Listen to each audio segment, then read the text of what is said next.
everyone! Tonight, we present to you the Hood Fighter Tournament, non-denominational winter season celebrational festivity of doom.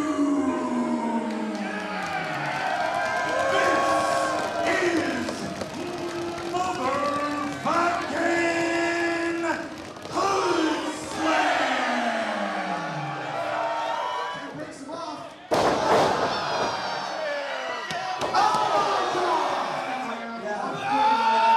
Wrestling is like sex. This is how my trainer who taught me how to wrestle explained it to me. Before I'd even had sex, I was 14.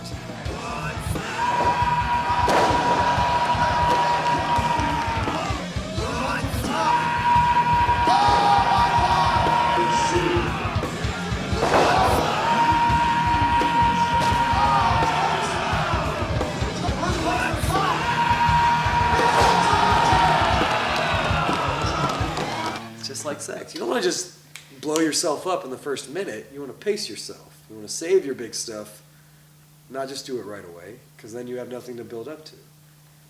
Take your time.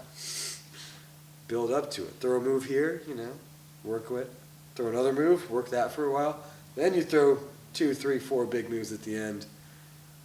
Get them reeling. Hit them with the big finish. Much more satisfying experience. Hoodslam is, some people would say it's a crazy pro wrestling show, but that's really generalizing it. It's a big mix of a lot of forms of entertainment. We have live music, there's always burlesque, a lot of comedy, a lot of drama, a lot of 90s nostalgia. It's really just the biggest party / theatrical performance in the Bay Area that just happens to take place in a wrestling ring.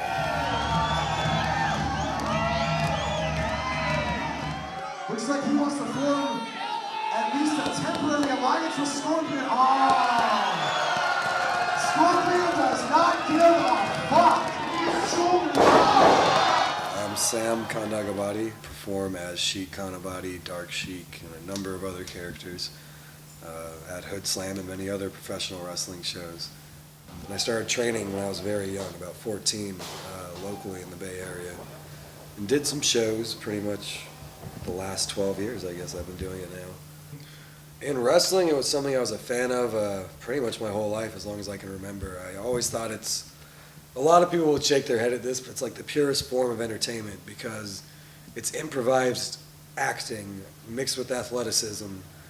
It's on stage in a theater, you've got one side you play to. In wrestling, you have 4 sides of a ring, and you only get one take. And that's not something you can find anywhere else. I'm not going to say that every wrestler is a great actor or a great athlete, but those that mix the purest forms of that come out with something that is untouchable in any other type of entertainment. So that really drew me to it.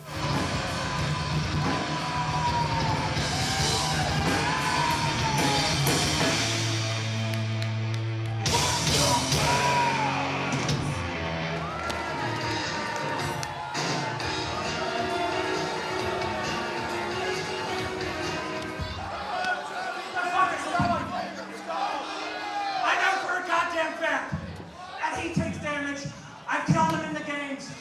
This bullshit has to stop. Something is wrong. There's no fucking way that Scorpion has somehow acquired Super Dragon's movesets and Undertaker's circa 1993 vulnerability capabilities. I make this creed to all you drug users and hipsters.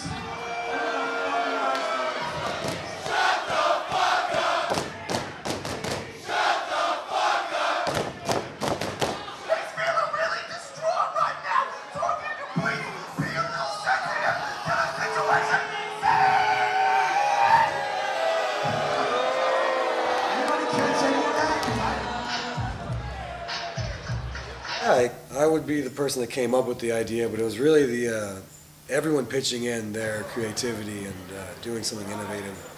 The whole idea behind it was that a lot of us do shows, and we're pretty much freelance performers. So we just go town to town, we perform for almost nothing. We're often have to follow someone else's stupid storyline or whatever they're trying to get over. You know, it's always something dumb. So Hoodslam was trying to get away from all that. It was just supposed to be a place where the wrestlers, some of the young guys could have a chance to perform, to, you know, get to do things they wouldn't do at other shows. For the guys that have been doing it for a while, just to have fun and enjoy themselves in a unique way and just to try something different.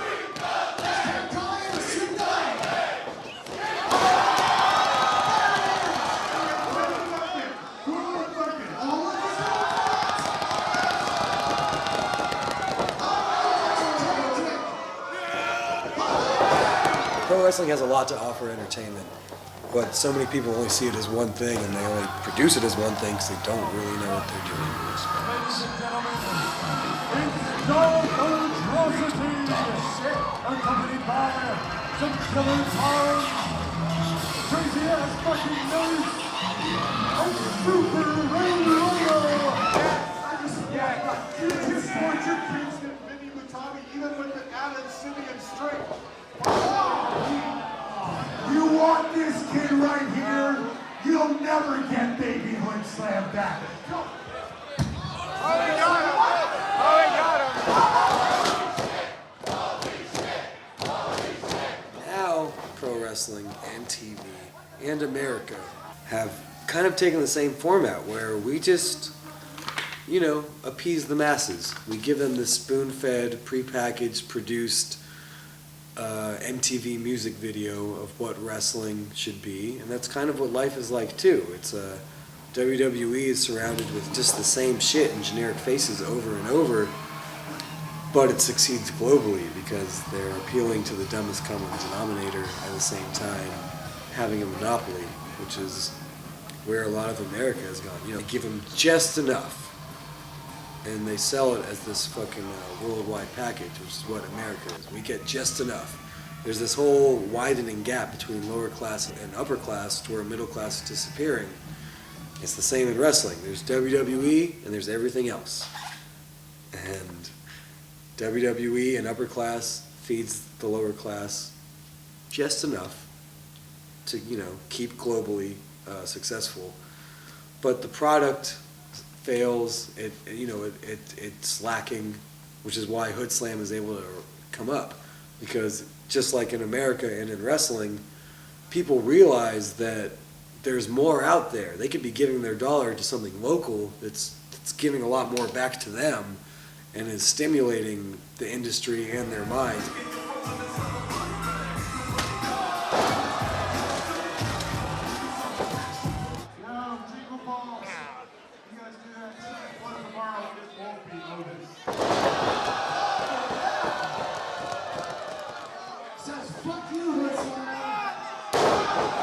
The majority of people are stupid, which is why they play into the system. But there's enough people, at least 300 to 400 at Hoodslam, that believe that there's something else. There's an antithesis to this this fodder that's being fed to the sheep that people can attach to and people can support.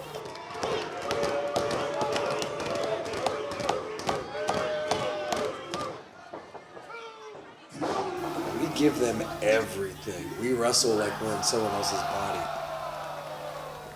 You know, like like we're gonna break the shit and not have to take care of it tomorrow.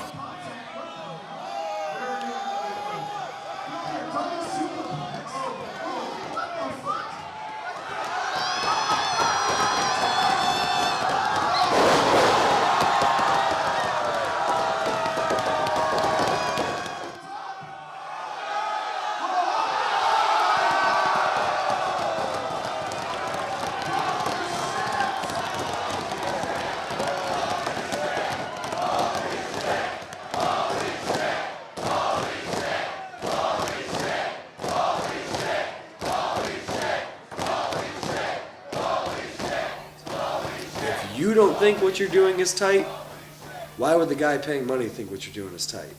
Because it's probably not. If you believe it's tight and you're trying to really perform to that ultimate level and leave it all in the ring, wrestle like you're in someone else's body, you know, like there are no consequences tomorrow, I'm just going to, you know, like it's a rental car, push it to the limit. You know, if you don't believe that, why would anybody else believe it? Why would they invest their money into it if you're not going to invest your soul into it?